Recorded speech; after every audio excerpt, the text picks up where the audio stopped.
और लूथरा ब्रदर्स में से एक गौरव लूथरा को लेकर थाईलैंड से बड़ी खबर यह आ रही है कि उसकी पहली तस्वीर सामने आई है। गोवा अग्निकांड में फरार गौरव लूथरा की ये पहली तस्वीर हम आपको दिखा रहे हैं, यानी थाईलैंड पहुंचने पर इसकी ये पहली तस्वीर सामने आई है।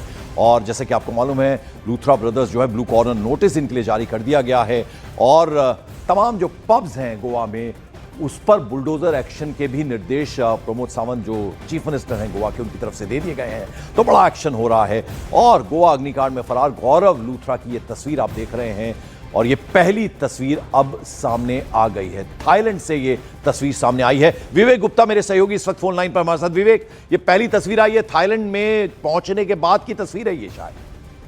बिल्कुल ठीक है पंकज, आपने देखिए गौरव लूथरा की जो थाईलैंड में जो लैंड हुआ था उसके बाद ये पहली तस्वीर उसमें उसके सामने आई है। और साथ ही साथ जो दूसरा आरोपी है उन्हीं के रिलेटिव है सौरभ लूथरा, उनको भी तलाश किया जा रहा है। लेकिन जो गौरव लूथरा उसकी तस्वीर अब सामने आ चुकी है और गोवा सरकार ने जिस तरीके से अपनी भारत की नोडल एजेंसी सीबीआई से उसमें मांग की थी कि इंटरपोल की मदद से तुरंत उसके इन दोनों आरोपियों के खिलाफ ब्लू कॉर्नर नोटिस जारी किया जाए, तो गोवा सरकार और भारत सरकार भी कामयाब हो गई है। ब्लू कॉर्नर नोटिस दोनों के ऊपर जारी हो चुकी है।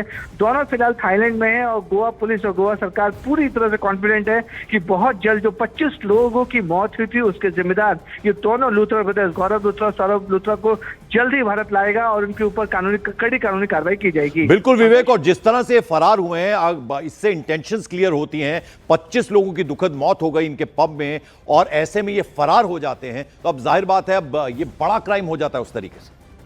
बिल्कुल ठीक है पंकज, आपने देखिए भागने से ज्यादा इंपॉर्टेंट है कि इन्होंने जो रूल्स रेगुलेशन फॉलो नहीं किए थे, कानून की और जो फायर नॉर्म्स जो सेफ्टी नॉर्म्स होती हैं, जो नियम कानून होते हैं, उनकी पूरी तरीके से धज्जियां उड़ाई गई थी। क्योंकि जब आप इस तरह के बड़े पब या नाइट क्लब से जाते हैं तो उसमें इमरजेंसी डोर रहता है, फायर एग्जिट डोर रहता है। लेकिन इस जो गोवा में जो बागाटो आमरापुर इलाके में जो आग लगी थी वहां पे सिर्फ एंट्री और एग्जिट का एक ही डोर था, एक ही गेट था। इसी वजह से जो मैक्सिमम लोग की जो मौत हुई थी वो दम घुटने से हुई थी, क्योंकि एग्जिट डोर नहीं था। नियम के अनुसार जब भी कोई पब्लिक प्लेसेस जगह होती है तो वहां पे एंट्री और एग्जिट डोर बनाया जाता है ताकि in case of any emergency यानी कि फायर अगर आग लगती है तो लोग बाहर निकल जा सकते हैं। तो कोई भी फायर सेफ्टी नॉर्म्स को नहीं फॉलो किया गया था, सारे नियमों की धज्जियां उड़ाई गई थी, जिसकी वजह से जो मरने वालों की संख्या है वो 25 तक। विवेक, अब जरा ये बताएं, ब्लू कॉर्नर नोटिस जारी कर दिया गया, जरा इसका अर्थ समझाएं, इसका मीनिंग समझाएं हमारे दर्शकों के लिए।